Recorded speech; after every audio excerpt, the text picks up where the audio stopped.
Bismillahirrahmanirrahim. Assalamualaikum warahmatullahi wabarakatuh. Selamat siang dan salam sejahtera untuk kita semua.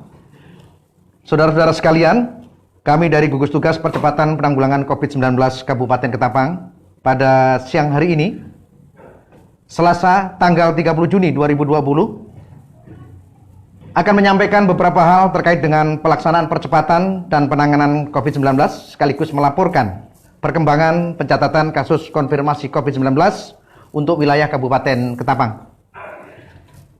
Untuk orang dalam pengawasan atau ODP, tidak terjadi penambahan jumlah ODP pada hari ini, sehingga ODP proses pantau berjumlah 165 orang, sementara ODP yang telah selesai masa pemantauan berjumlah 1.661 orang. Dari 165 orang, yakni dengan jenis kelamin laki-laki berjumlah 108 orang dan dengan jenis kelamin perempuan berjumlah 57 orang yang tersebar di 14 kecamatan meliputi 33 desa kelurahan. Untuk Kecamatan Delta Pawan 31 orang, Kecamatan Angatayap 7 orang, Kecamatan Matan Hilir Selatan 16 orang, Kecamatan Sungai Melayu Raya 18 orang, Kecamatan Kendawangan 34 orang, Kecamatan Muara Pawan 7 orang, Kecamatan Singkup 12 orang, Kecamatan Manis Mata 1 orang, Kecamatan Sande 7 orang, Kecamatan Jelihulu 15 orang, kemudian Kecamatan Sungai Laur 1 orang, Kecamatan Matan Hilir Utara 7 orang, Kecamatan Pemahan 4 orang, Kecamatan Simpang Hulu 5 orang. ODP tersebut menjalani isolasi di rumah masing-masing dengan pengawasan anggota keluarganya dan puskesmas terdekat. Kemudian untuk pasien dalam pengawasan, tidak ada penambahan PDP pada hari ini, sehingga total PDP sampai dengan hari ini berjumlah 15 orang, sementara PDP yang telah selesai masa pengawasan berjumlah 67 orang.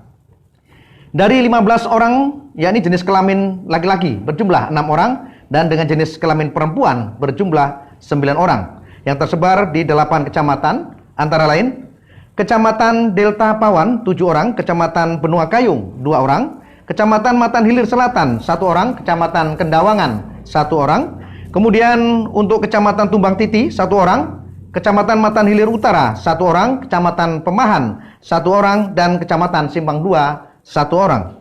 Dari 15 PDP, tidak ada PDP yang dirawat di rumah sakit dan menjalani karantina di rumah. Kemudian untuk rapid test, terjadi penambahan 1 orang rapid test reaktif, yakni 126 atau 126, seorang perempuan umur 31 tahun dari Kecamatan Marau. Dari 60 orang rapid test reaktif tersebar di beberapa kecamatan, yakni Kecamatan Delta Pawan 29 orang, Kecamatan Benua Kayung 2 orang, Kecamatan Air Upas 5 orang, Kecamatan Kendawangan 5 orang, Kecamatan Matan Hilir Selatan 7 orang, Kecamatan Angatayap 2 orang, Kecamatan Muara Pawan 1 orang, Kecamatan Matan Hilir Utara 1 orang, Kecamatan Sandai 1 orang, Kecamatan Marau 4 orang, Kecamatan Sungai Melayu Raya 2 orang, dan Kecamatan Sungai Laur 1 orang. Kegiatan rapid test di Kabupaten Ketapang telah dilakukan terhadap 6.689 orang sampai dengan tanggal 29 Juni 2020. Sedangkan pemeriksaan swab sampai dengan tanggal 29 Juni 2020, Dinas Kesehatan Kabupaten Ketapang telah melakukan pengambilan dan pengiriman sampel swab terhadap 369 orang dengan jumlah sampel swab sebanyak 879 sampel. Dari 879 sampel tersebut, 542 sampel telah keluar hasilnya dengan rincian sebanyak 126 sampel positif dari 39 kasus konfirmasi positif dan sebanyak 511 sampel dengan hasil negatif. Dari 652 sampel tersebut, sebanyak 362 sampel diperiksa di BBTK LPP Jakarta dan 274 sampel diperiksa di Laboratorium Universitas Tanjung Pura Pontianak. Adapun sampel yang belum keluar hasilnya sebanyak 277 sampel. Sampai dengan hari ini, tanggal 28 Juni 2020, dari hasil sampel swab yang dinyatakan sembuh ada 28 orang. Kemudian untuk kasus konfirmasi positif COVID-19, pada hari ini tidak ada penambahan kasus konfirmasi COVID-19. Dengan demikian, sampai pada hari Selasa 30 Juni 2020 ada 39 kumulatif terkonfirmasi positif COVID-19 di Kabupaten Ketapang dan 28 orang dinyatakan sembuh. Jadi sampai saat ini tersisa 11 orang yang terkonfirmasi positif. Dari 39 orang konfirmasi COVID-19 tersebar di beberapa kecamatan, yakni Kecamatan Delta Pawan, kumulatif 17 orang, sembuh 12 orang. Kecamatan Benua Kayung, kumulatif 11 orang, sembuh 8 orang. Kecamatan Matan Hilir Selatan, kumulatif 5 orang, sembuh 4 orang. Kecamatan Muara Pawan, kumulatif 2 orang, sembuh 2 orang. Kecamatan Marau, kumulatif 1 orang, sembuh 1 orang. Kemudian Kecamatan Nangatayap, kumulatif 1 orang, sembuh 1 orang. Kecamatan Air Upas, 1 orang masih dalam perawatan. Dan Kecamatan Matan Hilir Utara, kumulatif 1 orang masih dalam perawatan, sehingga jumlah keseluruhan 39 orang kumulatifnya dan dinyatakan sembuh 28 orang. Kasus yang dirawat di ruang isolasi RSUD Dr. Agus Jam Kabupaten Ketapang saat ini ada 5 orang, serta 5 orang di fasilitas khusus BSM dan 1 orang masih dalam proses penjemputan. Himbauan yang dapat kami sampaikan kepada seluruh masyarakat bahwa saat ini kita bergerak menuju masa adaptasi kebiasaan baru. Maka penting memahami apa artinya dalam kehidupan sehari-hari.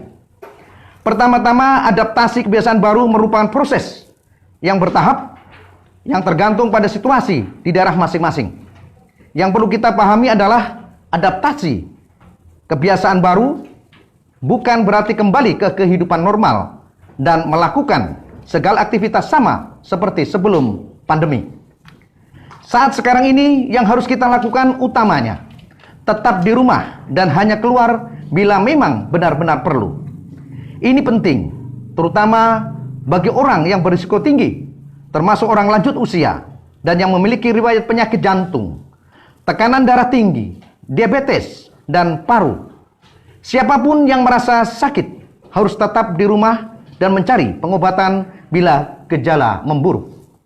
Mungkin kita merasa aman dan ingin kembali ke kebiasaan lama saat melihat banyak orang di pusat perbelanjaan atau restoran.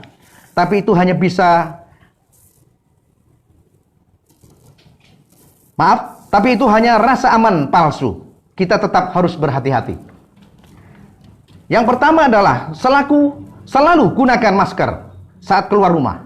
Kenapa? Karena kita mungkin membawa virus tapi tidak memiliki gejala atau hanya gejala ringan sehingga bisa menularkan ke orang lain. Tapi masker harus dipakai dengan benar. Pastikan masker menutupi hidung, mulut, dan dagu dan hanya dipakai 1 kali. Masker kain dipakai ulang setelah dicuci dengan deterjen. Tetapi masker medis harus dibuang begitu sampai di rumah. Yang kedua, hindari menyentuh mata, hidung, dan mulut saat menyentuh benda-benda yang sering disentuh orang lain, seperti pegangan pintu, uang, meja makan. Tangan Anda bisa terpapar virus. Mata, hidung, dan mulut merupakan pintu masuk virus. Ketiga, selalu jaga jarak lebih dari 1 meter dari orang-orang saat berada di luar rumah. Kadang kita merasa tidak nyaman saat ada yang berdiri terlalu dekat. Semisal saat mengantri, jangan ragu, minta dengan sopan agar mereka menjaga jarak. Yang keempat adalah sering cuci tangan dengan sabun. Kita sudah sering mendengar hal ini, tapi pastikan kita melakukannya dengan tepat selama minimal 20 detik dan selalu lakukan saat tiba di rumah atau di tempat tujuan. Saat di luar rumah, cairan mencuci tangan yang mengandung alkohol merupakan pilihan bila sabun dan air mengalir tidak tersedia. Dan yang kelima adalah selalu ikuti perkembangan informasi dan hanya ikuti sumber terpercaya. Setiap kali ada krisis, ada saja orang-orang yang suka menyebarkan informasi palsu atau hoax yang membingungkan masyarakat dan membuat situasi menjadi lebih buruk. Kita menghadapi pandemi ini bersama-sama. Kita lindungi diri sendiri untuk melindungi orang lain. Begitu juga dengan orang lain. Kedisiplinan dan kepatuhan mereka terhadap protokol kesehatan akan melindungi kita dan banyak orang lainnya. Demikianlah press release yang dapat kami sampaikan. Saya akhiri, wassalamualaikum warahmatullahi wabarakatuh. Selamat siang.